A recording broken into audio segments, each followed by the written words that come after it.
Hey y'all, I have another Saturday morning make to share with everyone, or Sat Mort Make, as inspired by Miss Jill Norwood on YouTube. And I'm so excited to share this one. This is just one of my favorite little stamps that I use, and kind of get to go down the rabbit hole of childhood memories of things that were special to me, and things that I think of when I think of whimsical Christmas and vintage Christmas.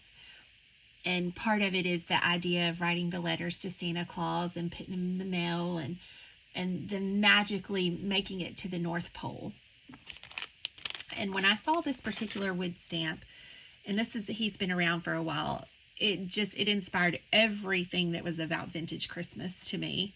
He's just a sweet little reindeer. He's got his postal cap on. He has a wreath around his neck, and he's got all the letters to Santa Claus in his pouch. He's just so sweet. The name of this one is Special Delivery. It's an old wood back by Sam Pendus in 2012. Just a sweet, sweet, retro, very classical Christmas stamp that was used for him. I just stamped him and I fussy cut him out. But here's the fun thing about these two tags. These two tags are made on this little thin wooden or MDF tag. You can find these at Hobby Lobby, Michael's. They're not, I think these particular ones came from Hobby Lobby. You can get them even when it's not Christmas time, a pack of 10 for about $6. But they come already kind of a distressed white paint on both sides. So that's what I wanted to start with, because I wanted to be able to use these as little tiny gifts. Not just hang them on a present, but to actually gift these as part of a retro Christmas gift. So this is what I ended up with. They're both the same, but I wanted to use a little bit of different color variations. I love the pink and green, but I also loved some of the traditional red sprinkled in. So I wanted to do two different colors. And you can see the back of them. I just left the white. I just decorated the one side. Pick some of my favorite little colors of scrapbook paper pads that I have. Glued those on. I stamped the deer on watercolor paper and fussy cut him out and colored him with some Copic markers and watercolor. The Copics were to give me a little bit of the darker shade, and then I watercolored around his eyes and on his neck part to give him a softer look. I wanted that kind of whitish, just fur tipped with a little bit of brown look under his neck. After I did that, I used some of Ranger's texture paste and just dabbed some on with my fingers on the bottom. Let that dry and get hard and set. Then I took some of Ranger's Stickles glitter glue, and this is just the white Prisma. I don't know that this one actually has a name on it. And I put some on my finger and rubbed it over top of the snow, because I wanted the snow to have the sparkle look to it, like glistening. And I let that dry. Then I took the Ranger Liquid Pearls in the gold, and I did his little gold embellishments that were on the original stamped image here and on his leather satchel part, and touched those up in gold to make them look like the little gold rivets. Then I used the Nuvo Black crystal drops, and this is ebony black. And I put this on the top of his hat to make it look like it was the shiny black that you would find on a mail carrier's hat or a uniform hat.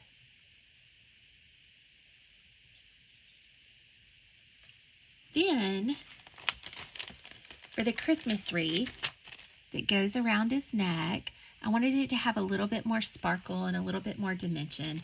So I used some of just the little adhesive gems and pulled those off and clustered those in groups of 3, like little holly berries, onto the wreath to add a little dimension to it.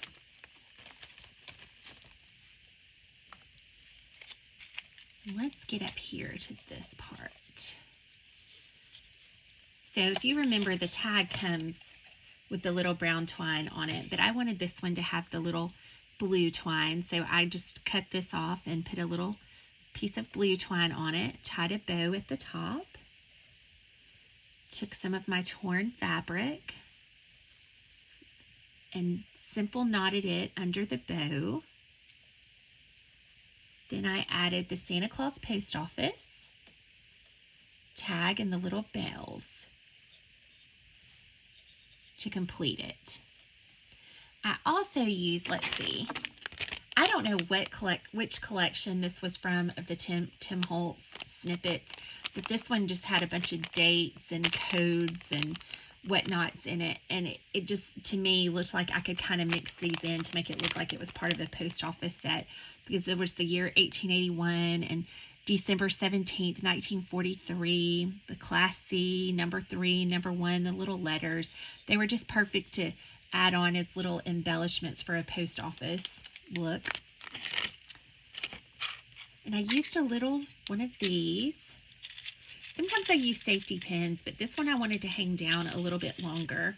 So I used some of the tiny little circle hooks to put through my ribbon or the torn fabric, and to do the tag and the little bell on these.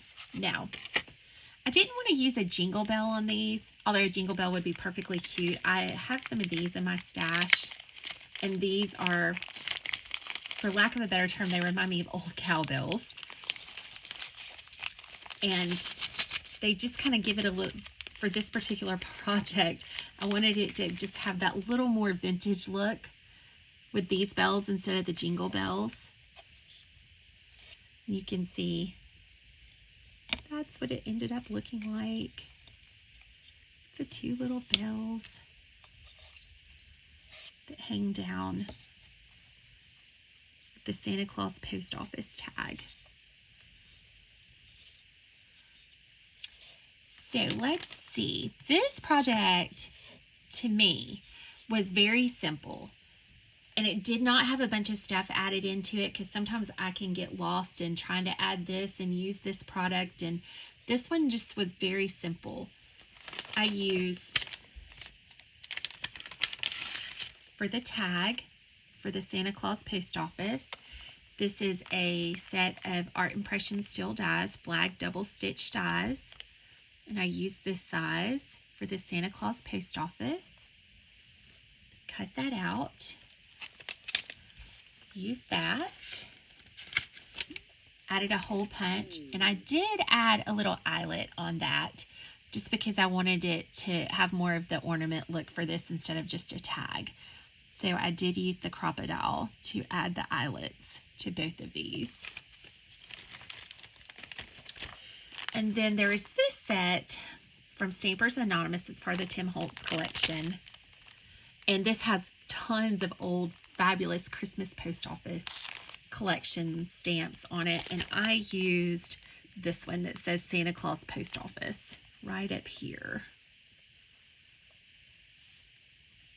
And cut it out, fussy cut it out, and just glued it to the tag.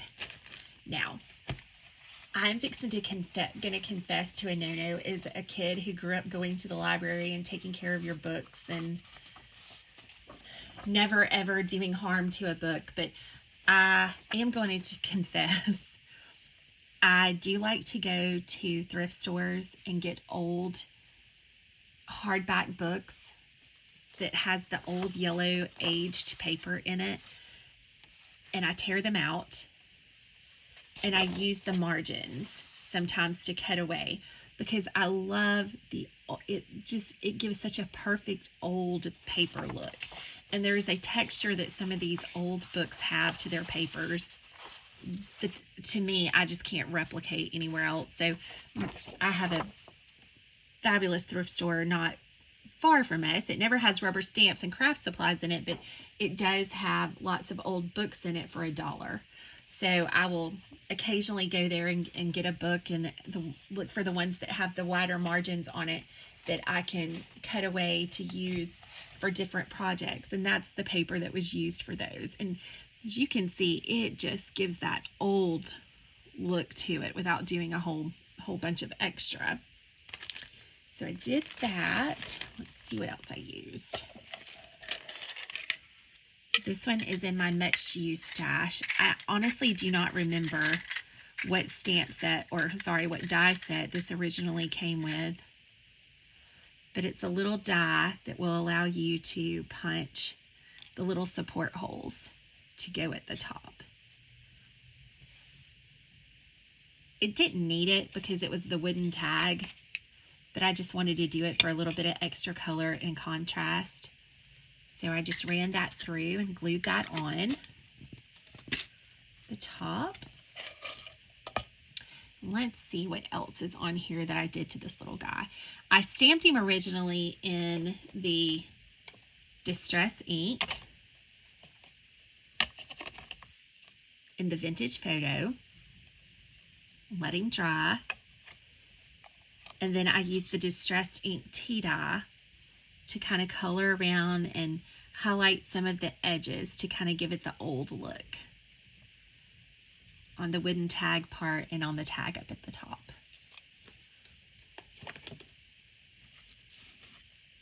And because this one does not have a lot of coloring or a lot of detail, even though it looks like it does, this particular stamp I love because you can get a lot of, to me, a lot of contrast and coloration without having to do a lot of tedious coloring. And he still turns out really, really cute. As you can see, I'm hanging. And this one. And I actually, this was a green and white polka dot paper pad that I had, and then I had some flannel that was a very pale sagey green with like little white snowflakes on it, and to me it just was perfect for that topper. You just layer it up